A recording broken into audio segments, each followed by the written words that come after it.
go to be kidding. I'm out in the garden this week. It is almost the end of June and I have not yet planted my sweet potatoes. So I'm out here trying to cultivate and weed the sections of the garden that were around the garlic and the potatoes because I've got a lot of weed buildup. I'm gonna try to get that all weeded out, and then I'm gonna put sweet potatoes here. And thankfully here in Tennessee we have a pretty long growing season, so I should be good to go. But I could have done this a long time ago. I start my slips inside in water. I'll show you a picture of that. I just take the sweet potato and stick some toothpicks in it and suspend it over a cup of water. One end will root and the other end grows. Some worked and some didn't. 3 of mine had immediately rooted and did great and kept producing little leaf sections, and then I pull them off and stick those in a cup of water, and those little leaf sections root really, really fast and really easily. But 3 of the sweet potatoes I started didn't do it, and I'm not sure why, but I'll probably actually plant those in the ground. I'll bet in the ground they'll root a little better.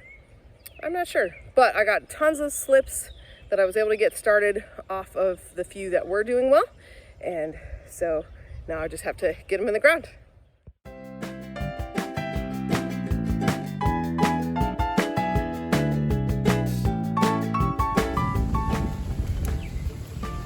All right, so these are my sweet potatoes. I have these that had roots on them, and then the leaf parts, the slips come up. Then I take the slips off, put them in a little jar of water, and they all root into this giant mass. I'll be able to pull them apart, and each one can be its own plant.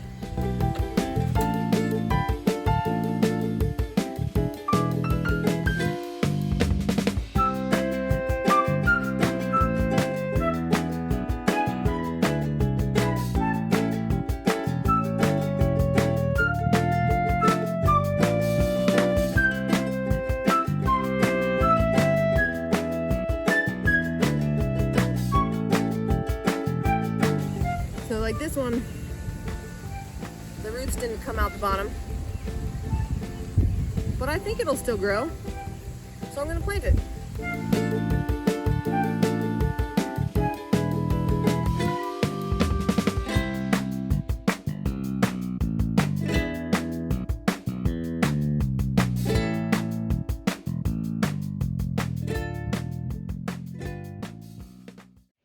I'm also in the kitchen today.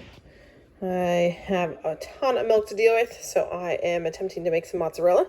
This is my big pot, so I have 2 gallons of milk in here. I have some clabber on the counter. I'm trying to learn how to keep a clabber starter, a lot like you would keep a sourdough starter. And then I use that for a cottage cheese type cheese, but this is mozzarella. It rained this evening. It's out here, it's beautiful, the sunset. It's just a perfect time of night. Hanging out with the sheep. Hello. I think you are the 2 ladies. How are you guys? They're enjoying their fresh pasture. It's interesting. So there's all these weeds and white flowers in here. But if you look back over the pasture, we haven't mowed or done anything to it. All the weeds are gone. I wonder if Damien did bush hog some of that. Damien might have bush hogged some of that. But they still have this fence line to go down. So you can see a bunch of stuff, tall stuff down here. And they just came up from here. So they're doing awesome.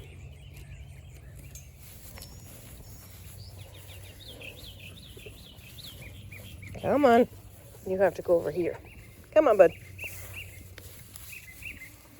Come on.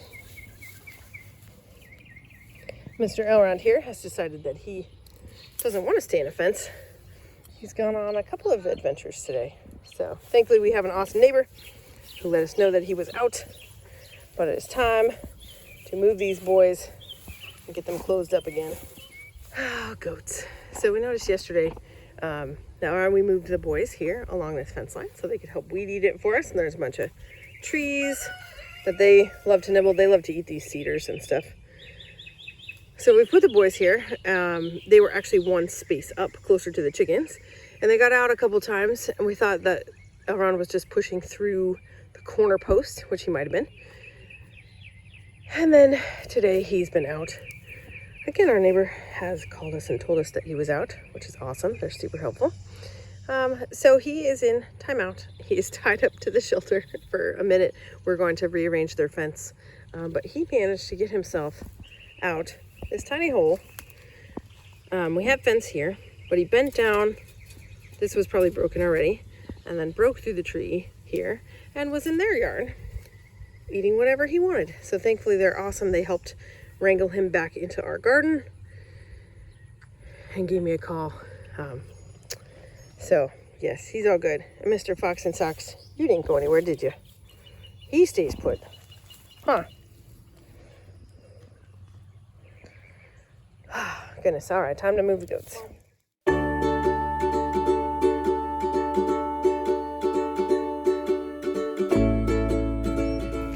gonna bring him, well, I'll grab him. Grab Fox and Socks. Get him in here. I got him. This way. This way.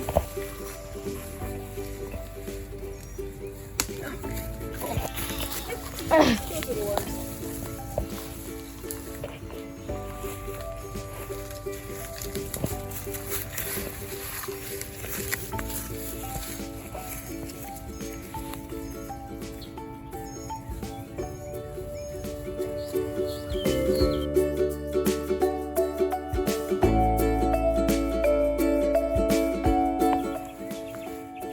You're not happy, are you?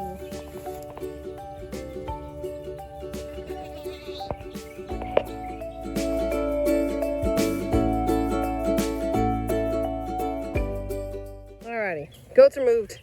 They're in the whole electric fence. We had to close it up and get them off the fence line. It's pretty awesome. These electric fences keep them in. We don't really ever have issues with them getting out of the electric fence. We just have issues when we have the electric fence up against some other physical object. So all the way closed in. This should be good to go. Cole is feeding them a branch of the tree. And somebody is playing a harmonica. Well, it's just kind of been a hodgepodge week. We've got goats getting out, we planted sweet potatoes, and this Saturday is our first chicken processing day. So we've got 2 full boxes of chickens that are ready to go. They're getting pretty big. Meat chickens are pretty gross. This is half the crew, the other half is in the other box. They look nice and big. You can see they don't get fully feathered, but they're not terrible. I see lots of big red combs, like I see lots of roosters. So, all right, guys, you have one bad day. And until then, just keep getting bigger. Yeah, we're getting ready to tackle that this weekend. It'll be the first one. We were just doing 2 this year instead of 4 last year. And we decided the cleanup and the setup process was far worse than doing more birds in a single round. So we're all set to do that. We're so appreciative. We have some friends that come help. It's a huge blessing. And yeah, I mean, the summer is just kind of all the steady same things: tending the garden, managing the animals, dealing with the chickens. Not necessarily anything new and exciting, except when the goats like to, go on an adventure. So thanks for watching. We appreciate you, and we'll see you next week.